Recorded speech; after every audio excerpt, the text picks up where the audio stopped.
आज आरोहीला संध्याकाळी खिचडी खायची होती, तर त्याच्यासाठी आम्ही तयारी चालू केली. सगळ्यात पहिलं आम्ही फ्लावर कापला. फ्लावर झाल्यानंतर मग टोमॅटो कापून घेतला, त्याला बारीक करून घेतला. टोमॅटोला एक टोमॅटो घेऊन त्याला बारीक केलं पूर्ण. त्याच्यानंतर आम्ही बटाटे घेतले, बटाट्याला पूर्ण बारीक करून घेतलं. त्याच्यानंतर आम्ही सेकंड बटाटे एका प्लेटमध्ये घातल्यानंतर तो थोडासा कोबी घातला. कोबीला थोडा स्लाईट बारीक करून त्यालाही हे केल्यानंतर मग कांदा घेतला. कांदे 2 घेतले, त्यांना उभे चिरून घेतले. ते झाल्यानंतर मग पहिले मी तेल टाकल्यानंतर मोहरी टाकली. मोहरीनंतर जिरे टाकले. जिऱ्यानंतर थोडीशी परत मोहरी, त्यानंतर तेजपत्ते आणि मग थोड्या वेळानंतर कांदा. थोडं टाकल्यानंतर शेंगदाणे पण ॲड केलेले आम्ही याच्यात. तर ही डाळ टाकली.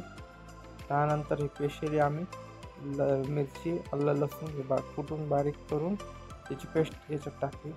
आणि नंतर हे कढीपत्ता ॲड केला. नंतर जेवढे व्हेजिटेबल कापले होते तेवढे मी ॲड केले त्याच्यात. टोमॅटो त्याच्यानंतर हे सगळं त्याच्यात ॲड करून घेतलं पूर्ण देखील. आणि मग याला छानपैकी चांगलं हलवून घेतलं, एकजीव करून घेतलं. 5-1 मिनिटं त्याला तसंच एकजीव होण्यासाठी ठेवलं. त्याच्यानंतर आता मसाल्याचं ॲडिशन केलं. याच्यात तिखट घेतलं, हळद घेतली अर्धा चमचा, गरम मसाला घेतला होता आणि नंतर मॅगी मसाला. त्या गोष्टी याच्यात परत 5 मिनिटांनंतर ॲड केल्या.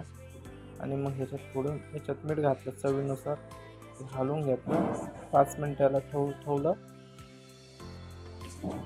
कुक होण्यासाठी. आणि मग ह्याच्यानंतर याच्यात तांदूळ घातले आणि हलवून घेतलं. तर ते एकजीव करून घेतलं.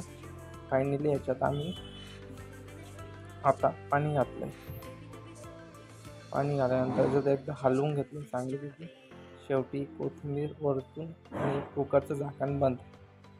कुकरचं झाकण बंद झाल्यानंतर आम्ही इथले आवरावरी करून घेतली वाटीची. फायनली आमची खिचडी तयार झालेली. खिचडी बघू शकता किती छानपैकी कलर आलेला आहे आणि चवीला सुद्धा खूप छान लागली. आता पहिल्यांदा या आरोहीला द्यायची आहे.